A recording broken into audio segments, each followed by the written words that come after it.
आज हम लोग डिस्कस करेंगे करंट इलेक्ट्रिसिटी से जो आपके बोर्ड एग्जाम में फिजिक्स का जो भी ऑब्जेक्टिव क्वेश्चन आया है सबका फुल एक्सप्लेनेशन। ठीक है, आइए इसके अंतर्गत हम लोग देखेंगे जो वो 2013 का क्वेश्चन, 2012 का, 11 का, 10 का और 9 का। इतने साल में जो भी क्वेश्चन आपके ऑब्जेक्टिव आए हैं उसका फुल एक्सप्लेनेशन देखेंगे। ठीक है, और इसलिए आप लोग अंत तक जुड़े रहें। यह वीडियो आपके लिए बहुत ही इम्पोर्टेंट है यदि आप क्लास 12 के स्टूडेंट हैं। ठीक है, तो इधर देखिए, उधर नहीं, इधर देखिए स्टार्ट करते हैं। ये question number 17। A current flows in a wire of resistance 5 ohm having potential difference 7 volt for 20 minutes, the heat produced is. 5 ohm वाले प्रतिरोध के एक तार से जिसका विभवांतर 7 वोल्ट है, 20 मिनट तक धारा प्रवाहित हो रही है, तो उत्पन्न ऊष्मा क्या होगा। देखिए आर जो है ये 5 ओम यहाँ पर दिया हुआ है सर, ठीक है, और ये 20 मिनट दिया हुआ है, ठीक है। उसके बाद क्या दिया हुआ है, 7 वोल्ट यहाँ पर दिया हुआ है सर, ठीक है, देख रहे हैं ना 7 वोल्ट। ठीक, आइए तो आपका ओम जो है वो ऐसा यूनिट होता है, वोल्ट आपका ऐसा यूनिट होता है, लेकिन मिनट ऐसा यूनिट नहीं होता है। ठीक है, नहीं होता है, तो 20 मिनट को आप चेंज कर लीजिए किस में, सेकेंड में। ठीक है, इसलिए कि टाइम का ऐसा यूनिट सेकेंड होता है। ठीक, तो 20 को 60 से मल्टीप्लाई कीजिए तो ये सेकेंड में चेंज हो जाएगा, और सेकेंड में चेंज हो जाएगा तो 1200 सेकेंड हो जाएगा। ठीक है भैया, 1200 सेकेंड हो जाएगा। और अपना फार्मूला होता है H बराबर V² इंटू टी, ये होता है आपका हीट का फार्मूला। ठीक, तो वोल्टेज कितना है 7, तो करेंगे 7 × 7, ठीक है, बन गया ना बात, बट्टा, और आर कितना है, रेसिस्टेंस 5 है, और ही टाइम कितना है, टाइम 1200 है, टाइम 1200। उम्मीद करते हैं कि आप इसको सॉल्व कर सकते हैं। ठीक है, सॉल्व कर सकते हैं। देखिए इसको कट कर दीजिए ना सर, इसको कट कर दीजिए सर, इसको कट कर दीजिए ना। 5 से कट होगा तो 5 2 जा 10 है ना, 5 4 जा 20, 240। ओवरऑल हमारा आ गया 7 × 240, इतना जूल आ गया। कितना जूल आ गया, इतना जूल। यदि आपको लिखना हो तो लिख लीजिए, हम इसको इरेज करेंगे और फिर आगे बढ़ेंगे। ये 7 × 240 जूल तक देखिए। ठीक है, चलिए आगे बढ़िए। आइए सर, अभी तक हम लोगों ने निकाला 7 × 2400 जूल, क्या चीज़, इतना जूल था। ठीक है, अच्छा बाबू आपको पता होना चाहिए कि 1 कैलोरी बराबर होता है, क्या होता है, 4.2 जूल। 1 कैलोरी बराबर क्या, 4.2 जूल। ठीक है, अच्छा 1 जूल बराबर कितना हो जाएगा सर, 1 जूल बराबर हो जाएगा 1/4.2 कैलोरी। ठीक है, अब इसको कैलोरी में चेंज करना है, ऊपर वाला है ना, इसको कैलोरी में चेंज करना है, चूंकि आंसर कैलोरी में दिया हुआ है। ठीक है ना, कैलोरी में। तो क्या कीजिए, देखिए 1 जूल बराबर 1/4.2 कैलोरी, इसलिए है ना, इतना जूल बराबर इतना बटा 4.2, ये रहा आपका कैलोरी में आंसर। ठीक है, ये आपका कैलोरी में आंसर है। ठीक है, अब इसको आप सॉल्व कर लीजिए, है ना। सॉल्व जब आप करेंगे इसको तो आपको 2800 कैलोरी आएगा। ठीक है, यही आपका आंसर हुआ। स्क्रीनशॉट ले लीजिए, लिख लीजिए पॉज करके इसको। ठीक है, समझ में आया। चलिए आगे बढ़ते, सॉल्व तो कर लेंगे ना, हाँ कर लीजिएगा। ठीक, चलिए आगे बढ़ते नेक्स्ट क्वेश्चन की ओर। 18 नंबर क्वेश्चन है कि ओम्स लॉ, ये तो मैच करने वाला है सर, ये जो है सर आपका मैच करने वाला है, ओम्स लॉ का कौन सा होगा चारों में से। वीडियो को पॉज कीजिए, आंसर दे दीजिए, है ना, मिलाइए कि कितना आपका सही हुआ। ठीक है ना, ओम्स लॉ का आपका हो जाएगा ऑप्शन नंबर सी हो जाएगा, है ना, 18 का ऑप्शन नंबर सी। ठीक है, 18 का क्या हो जाएगा, ऑप्शन नंबर सी जो है, ये सी नंबर इसका सही होगा। पोटेंशियल डिफरेंस बाय करंट बराबर कांस्टेंट। ठीक है, यानी कि V/I बराबर R होता है ना, पढ़े हैं ना सर, V/I बराबर R। ठीक है, बराबर आर, सॉरी सर, V/I बराबर आर। ठीक है, तो ये पोटेंशियल हो गया, ये करंट हो गया, आर क्या है कांस्टेंट। ठीक है, तो 18 का क्या होगा, सी नंबर हो जाएगा इसमें से सही आंसर। ठीक, आगे बढ़ते हैं। 19 नंबर है किरचॉफ्स लॉ। किरचॉफ्स लॉ कौन होगा, तो सर किरचॉफ्स लॉ को जो है ये कंजर्वेशन ऑफ एनर्जी, ठीक है, कंजर्वेशन ऑफ एनर्जी। ठीक है, किरचॉफ्स लॉ का जो होता है फॉलो करता है कंजर्वेशन ऑफ एनर्जी को। ठीक, यानी 19 का जो है 19 का डी हो जाएगा। ठीक है, क्या हो जाएगा, डी। आइए सर, नेक्स्ट आपका 20 force into velocity. Force into velocity का क्या होगा, फोर्स इंटू वेलोसिटी का क्या होगा, बताइए, फोर्स इंटू वेलोसिटी का क्या होगा सर, फोर्स इंटू वेलोसिटी का क्या होगा, सोचिए समझिए बताइए, कैसे नहीं बताइएगा। देखिए, फोर्स इंटू वेलोसिटी का होता है पोटेंशियल डिफरेंस इंटू करंट, यानी कि ऑप्शन नंबर ए इसका सही होगा। इसको इससे मिला दीजिए सर, ए से पोटेंशियल डिफरेंस इंटू करंट, किससे, पोटेंशियल डिफरेंस इंटू करंट। ठीक है ना, P बराबर VI। ठीक है, P बराबर क्या होता है, VI। ठीक है, VI। ठीक है, ये फार्मूला हो गया, ये भी P का ही फार्मूला होता है, फोर्स इंटू वेलोसिटी। ठीक है, ये भी P का फार्मूला हो गया, ये भी P का फार्मूला हो गया, इसलिए ये इसके बराबर हो गया। ठीक है गुरु, हो जाए आगे शुरू। चलिए 21 number kilowatt hour. Kilowatt hour किसका है, किलोवाट आवर, किलोवाट एगो लास्ट बच गया सर, उसी का होगा ना, आप भी मजाक करते हैं। देखिए किलोवाट हो जाएगा बी का, किसका हो जाएगा, बी, ये बी का हो जाएगा। ठीक है, B number, potential difference into current into time. ठीक है सर, चलिए आगे बढ़ते हैं, इतना सवाल सॉल्व हो गया आपका। आइए सर आगे बढ़ते हैं हम लोग, 21 हो गया, 22 नंबर क्वेश्चन की ओर बढ़ते हैं, है ना। 22 number, A current of 10 ampere flow in a wire for 10 second, if potential difference across the wire is 15 volt, the work done will be. 2012 में ये पूछा गया है। 10 एम्पियर की धारा एक तार से 10 सेकेंड तक प्रवाहित हो रही है। यदि तार का विभवांतर 15 वोल्ट हो तो किया गया कार्य क्या होगा। ठीक है, याद करो बतौले रानी, हाँ हम जानते होंगे आप लोग, है ना। W बराबर होता है VIT, क्या होता है, W बराबर VIT। वर्क डन बराबर potential into current into time, और अपना पोटेंशियल इसमें दिया हुआ है 15, करंट दिया हुआ है 10 और टाइम भी दिया हुआ है 10, सबको गुना करेंगे तो 1500 जूल आएगा। This is the answer of this question. ठीक है, यानी कि option number C is the correct answer. ठीक है, आइए 23 की तरफ चलते हैं। The electrical resistance of a healthy man, है ना, स्वस्थ मनुष्य के लिए विद्युत प्रतिरोध होता है, क्या होता है, इसका हो जाएगा 10,000 ओम। कितना हो जाएगा, 10,000 ओम, याद रखिएगा।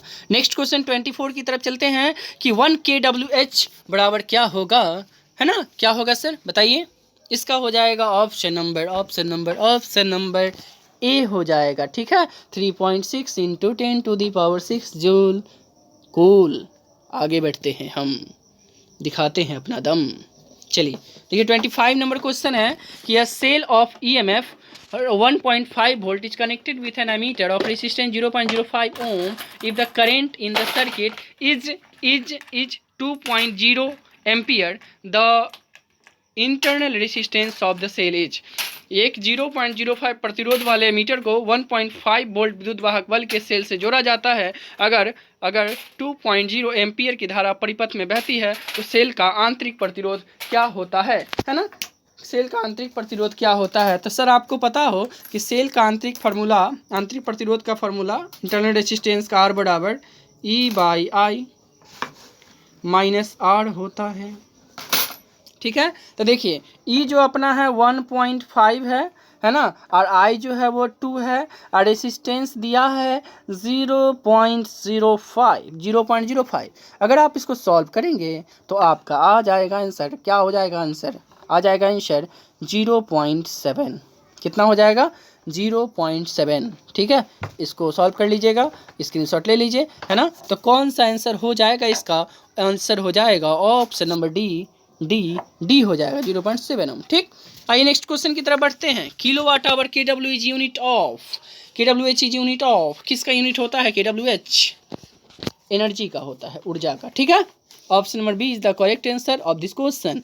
आइए नेक्स्ट 27 की तरफ बढ़ते हैं। 27 और two bulb consume same power when operate 200 volt and 300 volt respectively when these two bulbs are connected in series across a DC source of 500 volt, then at the end of the two bulb, दो bulb क्रमशः 200 volt एवं 300 volt पर समान शक्ति का उपयोग करते हैं। ठीक है, 200 वोल्ट भी देते हैं, 300 वोल्ट भी देते हैं, सामान्य पावर का यूज करता है। ठीक है, इन दोनों बल्बों को 500 वोल्ट के दिष्ट धारा विद्युत स्रोत के साथ श्रेणी क्रम में जोड़ा जाता है, तो बल्बों के छोरों पर क्या होगा? Ratio potential difference will be 3/2, ratio potential difference will be 4/9, ratio of power consumed will be 4/9, ratio of power consumed will be 2/3। कौन सा होगा? आइए देखते हैं। इसको देखने के लिए आइए थोड़ा सा इधर देख लेते हैं, थोड़ा बड़ा बनेगा ये, इसलिए बड़ा बनाए हैं। ठीक है ठीक है ठीक है, देखिए सर पावर बराबर होता है, दो का पावर दिया हुआ था ना, इसलिए V1 V2 मान लिया। ठीक है, पावर बराबर होता है V²/R, तब P1 बराबर V1² बाई आर, P2 बराबर V2² बाई आर। ठीक है, और यहाँ बता रहा है कि 200 वोल्ट दिए, 300 वोल्ट दिए, पावर सेम कंज्यूम कर रहा है। क्वेश्चन को देख लीजिए। ठीक है, तो पावर P1 बराबर P2, इसलिए इतना बराबर इतना हो जाएगा मेरा। ठीक है ना, इसको सॉल्व कीजिएगा, R1 को जो उधर भेज दीजिए, R2 को इधर। ठीक है, तो मेरा ये वाला आ जाएगा सर, है ना, कंफर्म आया ना समझ में? ठीक, R1/R2 बराबर V1² और V2²। ठीक है, और अभी आपने क्वेश्चन में देखा है कि R1/R2 और V1 का वैल्यू 200, इसका 300, अंदर इसको काट दीजिए, कट जाएगा 2 को 0, 2/3 बचा, इसका स्क्वायर कीजिएगा 4/9 आ जाएगा, तो इसका रेसिस्टेंस का रेशियो 4/9 हो गया। ठीक है, कोई दिक्कत? आइए 4/9 रेसिस्टेंस का रेशियो हो गया। अच्छा सर V बराबर IR पढ़े हैं आप लोग? V बराबर IR, V बराबर IR1 हो जाएगा, V2 बराबर IR2 हो जाएगा। ठीक, और इससे V1/V2 बराबर R1/R2 हो जाएगा। सही है ना हम यहाँ पर? ठीक है, अच्छा सर देखिए यहाँ R1/R2 का कितना आया है? 4/9 आया है, यानी कि V1/V2 R1/R2 इसका क्या कर सकते हैं? 4/9 कर सकते हैं, यानी कि पोटेंशियल का रेशियो जो है 4/9 आ गया। 4/9 पोटेंशियल रेशियो आ गया। समझे? नहीं समझे? समझ गए ना? ठीक, आगे। अच्छा पावर बराबर I² भी होता है ना, तो P1 बराबर I² R1, P2 बराबर I² R2, तो P1/P2। ठीक है, P1/P2। ठीक है ना, समझे? P1/P2, इसको जो है रेशियो निकाल लीजिए, रेशियो निकाल लीजिए तो क्या हो जाएगा sir? Sir sir sir sir sir sir sir ठीक है, क्या हो जाएगा? देखिए ना, यहाँ पर P1 बराबर I² R1, ठीक है ना, बटा P2 बराबर है ना I² R2। ठीक है, ये हो जाए, भाग दे दीजिए दोनों को। ये देखिए I से I कट गया, तो P1/P2 क्या हो गया? P1/P2 बराबर R1/R2। सर ऊपर देखे है ना, R1/R2 का 4/9 आया था, देखे है ना, इसलिए P1/P2 का भी हो जाएगा 4/9। ठीक है, उम्मीद करते हैं समझ में आ गया होगा। तो यहाँ पर दो बात सही है कि पोटेंशियल डिफरेंस का रेशियो 4/9 है और पावर का रेशियो भी 4/9 है। ठीक है, इसलिए सर इसका आंसर हो जाएगा ऑप्शन नंबर बी और सी दोनों, बी और सी दोनों। आइए 27 की ओर, मत मचाइए शोर। 27 किधर है जी? 27 बी एंड सी आंसर इसका हो जाएगा, है ना। तो ratio of potential difference will be 4/9, है ना, ratio of power consume will be 4/9, दोनों सही है। ठीक, आइए 28 की तरफ आ रहे हैं सर। 28 की तरफ आइए सर, बैठिए 28 की तरफ।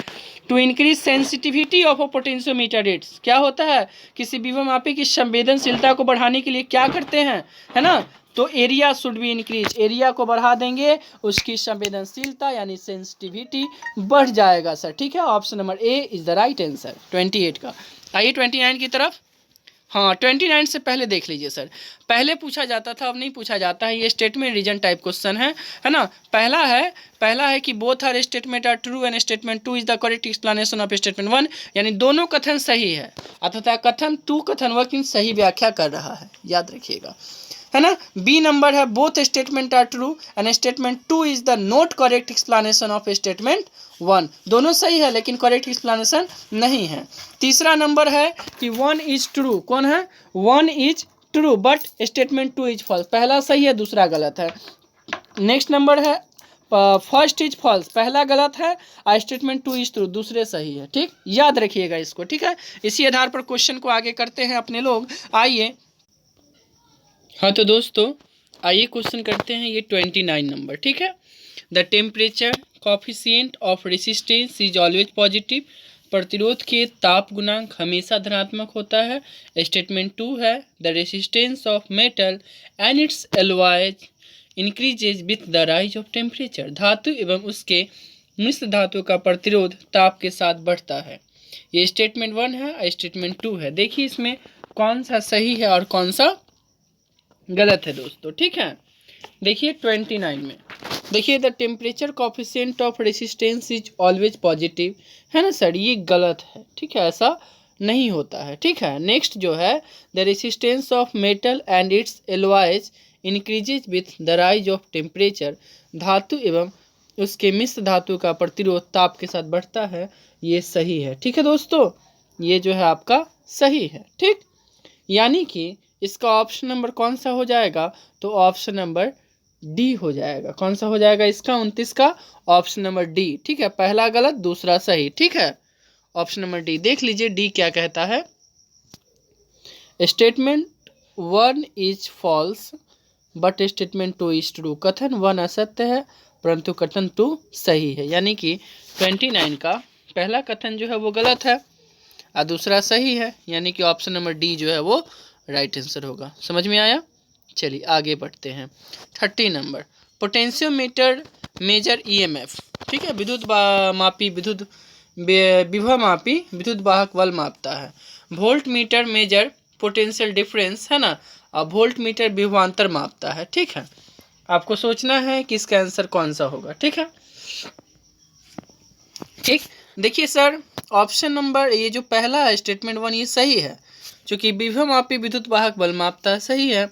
अब वोल्ट मीटर विभवांतर मापता है, ये भी आपका सही है। ठीक है ना, लेकिन दोनों एक दूसरे का करेक्ट एक्सप्लेनेशन नहीं है, दोनों अपने अपने जगह सही है। ठीक है ना, समझे दोनों, लेकिन इसका जो है ये एक्सप्लेनेशन नहीं है। ठीक है, यानी कि इसका ऑप्शन नंबर बी हो जाएगा। ठीक है, क्या हो जाएगा, option number B. Option number B क्या कहता है, देख लीजिए 31 का B, both statement are true, है ना, is not statement are true and statement 2 is not the correct explanation of statement 1। दोनों कथन सही है परंतु कथन 1 की सही व्याख्या नहीं है। ठीक है, दोनों सही है, यानी कि ऑप्शन नंबर बी इसका सही होगा 30 का।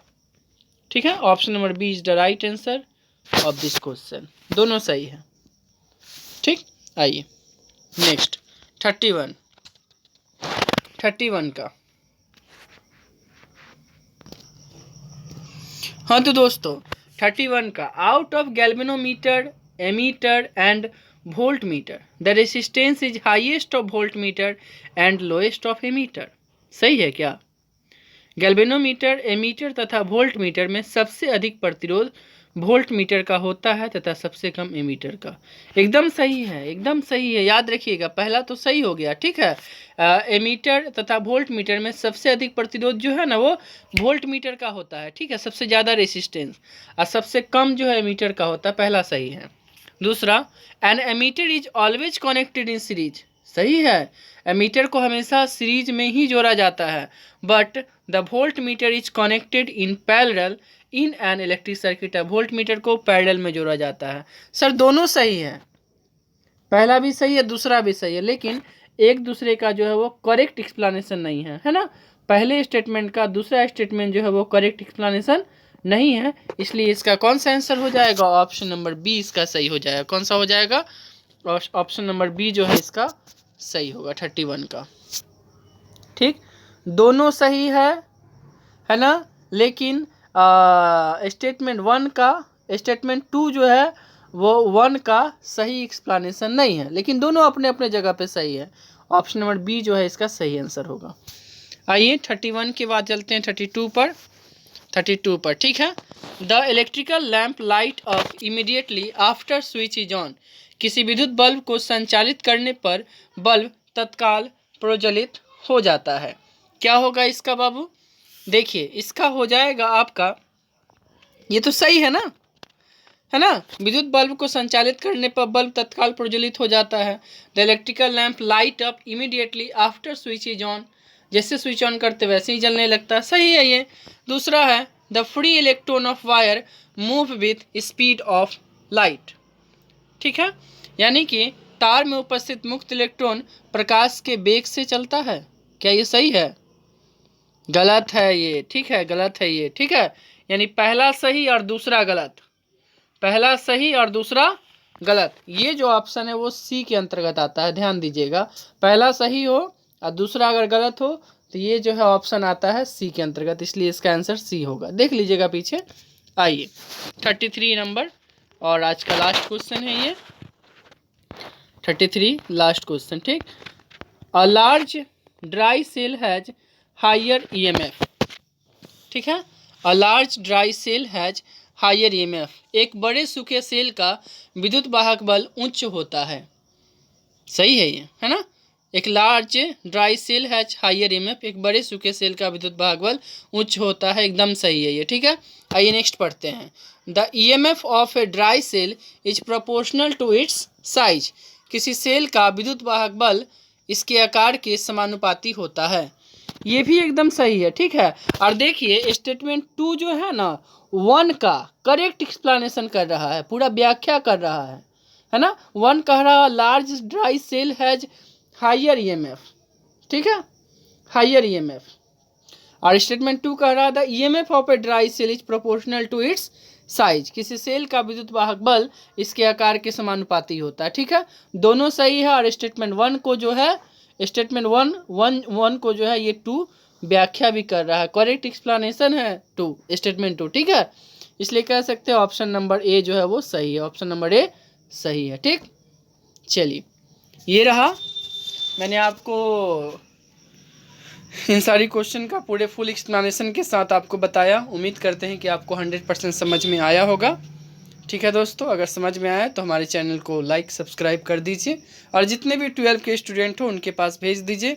और भी फिजिक्स में 11, 12 फिजिक्स में किसी प्रकार की कोई भी प्रॉब्लम हो तो आप हमें कमेंट करके बता सकते हैं।